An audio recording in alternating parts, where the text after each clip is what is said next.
আজকের একটাই প্রশ্ন, মার্কশিটে কি নাম্বার বেশি নাকি ল্যাপটপে স্কিল বেশি? কোনটা আসল গেম চেঞ্জার?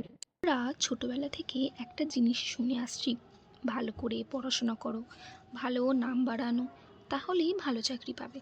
কিন্তু বাস্তবটা কি আদৌ এরকম? ডিগ্রি হাতে হাজার হাজার ছেলে বসে আছে, ইন্টারভিউ দিচ্ছে, সিভি পাঠাচ্ছে, কিন্তু রেজাল্ট কি? জিরো। অন্যদিকে দেখো যে ডিজিটাল স্কিল যারা শিখছে তারা কিন্তু মোবাইল বা ল্যাপটপে বসে কিন্তু অনলাইনে কাজ করছে। কেউ ফ্রিল্যান্সিং করছে, কেউ ডিজিটাল মার্কেটিং শিখে নিজের বিজনেস চালাচ্ছে, কেউ বা আবার শুধু একটা ক্যামেরা নিয়ে কন্টেন্ট বানিয়ে নিজের ইনকাম চালাচ্ছে। কি জানো তো, এখানে পার্থক্য কোথায় জানো? এডুকেশন সিস্টেম কিন্তু তোমাকে জাস্ট একটা সার্টিফিকেট দেবে, কিন্তু ডিজিটাল স্কিল তোমাকে ইনকামের সুযোগ করে দেবে।